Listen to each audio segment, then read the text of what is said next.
उद्धव ठाकरे को चुनाव आयोग से क्यों लगा झटका? एकनाथ शिंदे ने ऐसे जीता शिवसेना पर दावे की लड़ाई।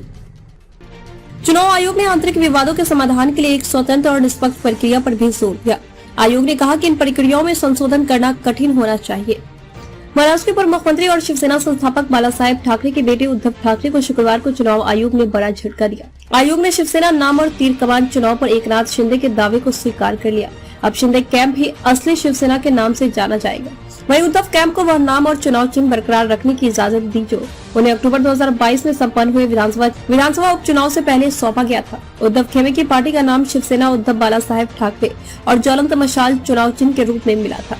चुनाव आयोग ने 78 पन्नों के आदेश में इसके बारे में विस्तार से बताया है।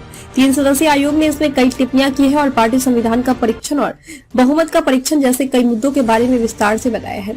पार्टी संविधान के परीक्षण पर टिप्पणी करते हुए आयोग ने कहा है कि शिवसेना के संविधान में 2018 का संशोधन एक व्यक्ति पर विभिन्न संगठनात्मक नियुक्तियां करने की व्यापक शक्तियां प्रदान करता है। यह अलोकतांत्रिक था। शिंदे गुट को क्यों मिला शिवसेना का नाम और सिंबल? आयोग ने कहा, संक्षेप में कहे तो पार्टी के संविधान में अध्यक्ष द्वारा निर्वाचक मंडल को नॉमिनेट करने की परिकल्पना की गई है। यह लोकतंत्र की भावना के खिलाफ है।